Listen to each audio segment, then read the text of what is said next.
Hey, this is Ibex. I've got a cold, so my voice is a little lower today, which is cool, but it also means that I feel like crap. But man, do I love this background. Look, you got Santa Claus right here. See Santa? Look at him. You got little reindeer down here. You got all the palm trees, snow on the ground. I really love it. I mean, I just, it's nice to see Christmas happening on the Idle Heroes private server. It's been summer for years. It's been summer for 5 years. So it's nice to finally be getting some seasons with these skins. But it is the 29th of the month as I'm recording this, and that means that we're getting real close to next season, and I wanted to talk a little bit about what the season's gonna mean and what steps you can take to do well in the next season. And yeah, just give you some advice on how to get started next season and just talk about seasonal. Also, I've got this crazy video that I'm going to pull up from Never and Jin Yes that were made the last time we had a Chimera season. Now, Chimera. Oh my gosh. So I looked it up. Chimera. And I've been pronouncing it wrong. It's not Chimera, it's Chimera. So I'm going to be trying to pronounce it correctly from now on.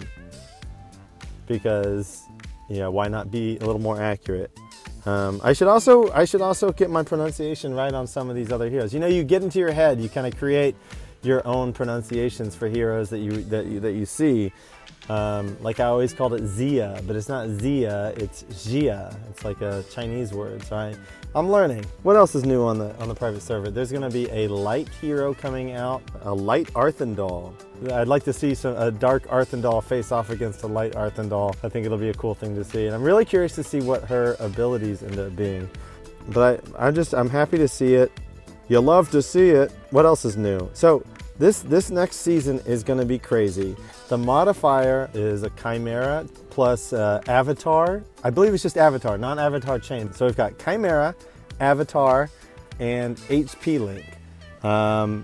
And if you watched my video I posted a couple videos from the last Chimera season we had. Never and Jin Yes, after last season, they sent me this crazy team that does crazier damage, and I've got to show it to you. So this team, Ithaca, who is your damage dealer, which is why it needs to be Das Moog for this energy game passive, and then you've got Walter. Wait a minute, does it have 2 energy games? No. Oh, okay, so it's got Amavor's anti-priest buff. Which I think, did that get changed? I think Amavor still has that right now. So right now, this is the team that did well a couple seasons ago. And a few things have changed since then. So one of those things is potentially Baria's passive. It might be better to use Das Moog's new passive that buffs the team's crit damage. So that's a possibility. You want to look at it and you'll want to consider. We're also waiting to see if Das Moog's ability gets fixed, because right now his Das Moog passive only lasts 14 rounds. Like I don't know if it's a bug or what, but on the 15th round it disappears, and the 15th round is when you deal your most damage. As you'll see with this Never Jin Yes team that reaches it's in the 20. It's like 28 trillion. Damage that he does with this team. I think that's even higher than any record on official. And I think that the damage that this team did hits into the caps for like the game can't actually go higher, because I kept seeing these screenshots where it was bugged out. But yeah, this is the Never Jin Yes team that has reached record highs points, higher than anything I believe on official, and certainly higher than anything we've seen on private server. This team did an insane amount of damage, and I'm hoping to see that someone makes something that does even more damage this coming season, since it's going to be so crazy with Chimera plus Avatar. Yeah, this team, so Gurki, I'm not going to read them all out because I think they're kind of obvious, because now we've got the hero icon put on each of these abilities. But when you're making the Chimera for this team, consider switching out Baria. This Baria passive with the Das Moog passive if the bug got fixed. I think other than that, this team would probably rock solid. Now, This team isn't going to win you any crowns. It takes a long time to build, but it's a cool exercise to see how much damage can you do to Marauders, how much damage can you do to Broken Spaces enemies. So this is a really cool Broken Spaces / Marauders team made by Never. I think it was designed by Never and it was implemented by Jin Yes. And so we'll see if the two come up with, I mean, maybe they'll come up with something even better this season. I hope to see it, and I hope they share it with me. Anyway, this video you can watch. Let's see. As we get to the end of this battle, Ithaca is doing like huge billion damage hit, multi-billion. What is that? 16. Is that a trillion damage? If it's 16 billion, or is it 100? What the heck? All right, let's look at the damage recap.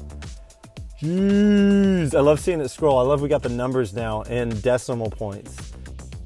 This team is a crazy team you can build, and I'll link to it, some more details in the description for this video.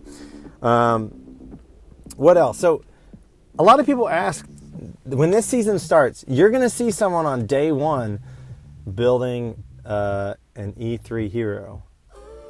It's crazy. But you're going to see people on day one, and people are going to ask, wait, how do you do that? Let's prep for seasonal. Let's talk a little bit about how you manage resources so that on day one, maybe you're not going to, actually, all right. So I never build an E3 hero on day one. Maybe I have in the past. I don't think I have. I make a 9-star. I usually get to a 9-star hero by the end of day one these days. And since we have, so this season, in addition to the modifiers of Chimera, of HP Link, of Avatar, there's also instant E3, which means that when you make a 10-star hero, it will instantly become E3. Now, I've got some videos in the past on how to build a Chimera hero. And there's a new event that lets you make a Chimera. The resource shown in this new event, don't worry about it. You don't need any additional currency to make a Chimera hero. You just need to have 2 E3 heroes. So you build one E3 hero, and that's the one you keep. And then you build one E3 hero that you feed the abilities from into the hero that you keep. So in my case, I am probably going to build, for my keeper, I'm going to rush a penny, because I want to go ahead and kind of conquer, air quotes, conquer Aspen Dungeon, get to hell and be done with it. One thing I will say is that when you do Aspen Dungeon, if you know you're not going to be able to push it, if you know you're not going to build a hero that can push to hell, you can just go ahead and enter it as soon as it opens. But if you want to push further and make it to hell on your first Aspen Dungeon run, I recommend waiting until the second day before you put your team in. The reason is that it snapshots your team when you put your team into Aspen Dungeon. So what you want to do is you want to build your team out, your hero up as much as possible. And you have 48 hours. That's how long Aspen Dungeon lasts each cycle. So I recommend waiting until the second day, build as far as you can, get your hero as pumped up as possible, get the best possible artifact, which in this case will probably be either, if I'm building Penny, it's either going to be King of Demons, which gives her a big old crit damage boost, or it's going to be the Holy Damage artifact, which I'm blanking on the name. The Holy Damage artifact, this one, Sword of Justice, which will boost her damage the most. So, yeah, A, you want to wait for that. B, I'm going to make the Penny. I also want to feed another E3 into her and make her even stronger. Ideally, it's going to be Das Mode. Ideally, my Penny I'll build my Penny, and then I should be able to get 5 copies because it's easier to get copies on seasonal. My ideal is that I build Penny, I give her crit stone, upgrade that crit stone as far as possible. put on Sword of Justice or King of Demons as the artifact, max out my Ranger Guild Tech for Penny, and then feed Das Moog. I'll go ahead and give her 2 of Das Moog passives. I'll give her the energy gain one. Let me pull them up real quick. I'll give her this passive, the Dark Insight from Das Moog, and I'll give her this energy gain passive. Whenever an ally uses active skill, increase skill damage. Now this passive is also really good on a support. I'm not going to put it on my Penny because I'm going to keep my Penny's basic stat. So this will be the only ability from Penny that I keep on my first Aspen dungeon push. And so my goal is to get to Hell, which should be very easy to do.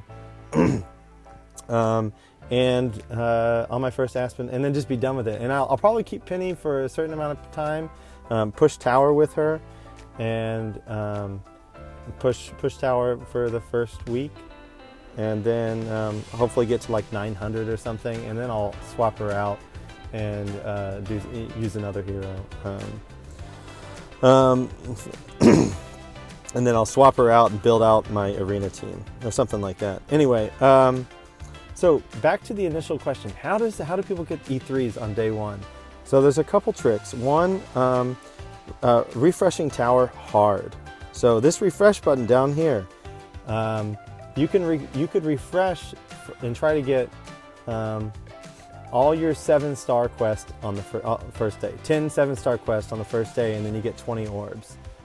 The other thing is don't buy on the first couple days. If you don't buy the heroic summons, you can push further because that's a lot of gems. So you can refresh the tavern more by not buying the heroic summons on the first day. I'll often buy the senior quest on the first couple days, just so I have a few more orbs or a few more 6-star and 7-star quests completed. And the other strategy, the one that was used historically, so to get that 10-star on the first day, is to buy this wishing coin. It'll be 40 wishing coins. Of course, I would say you should buy that no matter what. But then to push Wishing Fountain, you can buy more wishing coins. And so a lot of people, one strategy that people use to get a 10-star the first day is to buy wishing coins so that they can complete the wishing coin event. They get all those super wishing chips, and that helps them snowball by getting a lot more profit orbs, and then they can that helps towards getting if you're trying to rush and build a hero on the first day, if a 10-star hero, E3 hero. Yeah, my resource buy, like I said, I don't buy the heroic scrolls on the first day. I buy the Prophet Blessing. I buy the Super Wishing Coin. I don't buy the orange artifact. I do buy the Prophet Orb. Buy the Wishing Coins and the basic scroll for gold, and the basic quest scrolls for gold. If you're pushing arena, you might want to go ahead and buy arena tickets. But after you buy the stuff, on the first page, you will want to buy by the end of the day some of these spirits for gold, because the spirit is how you upgrade your heroes to 250 and beyond. So I foresee buying 2 or 3 on the first day or so, but not at first. Just you can wait it out. You can leave it on the other screen, because once you refresh to this, of course, you can't go back. And once you refresh beyond, you're into foolish land. And it's just foolish from here on out. So, yeah, you don't want to do that and then it doesn't come back until the next day, as everyone knows. And then there's the exchange gift event, which you can get 4 copies there. So it's as far as the copies go, it's very easy on seasonal to get whatever hero you want on the first couple days. So the other big thing, you need to have a good guild. Seasonal guild, it's really nice getting all those guild coins, because you want to max out the tech for your hero first, but then you can buy these copies, I mean, you're going to have plenty at the end of the season. So you have enough to buy a whole, do a whole run of all these 5 stars, and then you can refresh, and you'll still have enough guild coins to max all 5 techs. I'll usually refresh the store twice. So I'll buy all the heroes, and then I'll refresh the store twice on seasonal. I think that's about how much you have if you are pushing the guild bosses. But you get a ton of guild coins from pushing the guild bosses, so definitely do that. Yeah, joining a guild is really important. You want to do it as soon as possible, and you want to join a good guild. And that is why I recommend joining TSB, the short bus. I just had to do a little plug. Hangy has been asking me, Hangi? How do you want to pronounce it, Hangy? I pronounce it Hangy. I've never said your name out loud. Hans, how should we pronounce Hangi? But yeah, you want to join a good guild, and TSB, there's a lot of good guilds, and everyone has more space these days. So if you don't join TSB, join Soul Hunters, but don't just join a guild that has 10 members because you got to push the guild bosses as quick as possible so you get all that tech and max out your heroes and buy copies. So yeah, definitely join TSB when next season comes. If you maybe I'll link to the Discord for TSB in the description today, and then Hans will be very happy. Anyway, we are the best guild, but other guilds are good too. So if you want to join Grind Hard, or if you want to join Soul Hunters, or if you want to join Mad, which I saw make a comeback last season, or if you speak other languages, the Russian guild is really good. That PO, you always see those PO guilds, that's the Russian guild. The Chinese guilds are insane, really good guilds. Win, RC, RS. But yeah, guild is important for seasonal, very important for seasonal. The tower team that I built last time, the only difference is that instead of Unimax, you can use Tara. Unimax is kind of like a poor man's Tara, and Tara was banned last season. So this season you can use Tara and build Tara, build Ithaca, build Bleaker, build Kareem, build Delacium. Is that 5 heroes? So it's the same idea as you've done in the past to push tower, and pretty much everyone will be doing it. I think that wraps up the video. I want to say thank you to all the people that have offered advice, and I want to say thank you to all the people that have subscribed in the past couple weeks. It's been cool jumping from 200 to 300 subscribers in a month. Thank you. And it's exciting to see new players joining the private server. If you've got questions, please leave comments.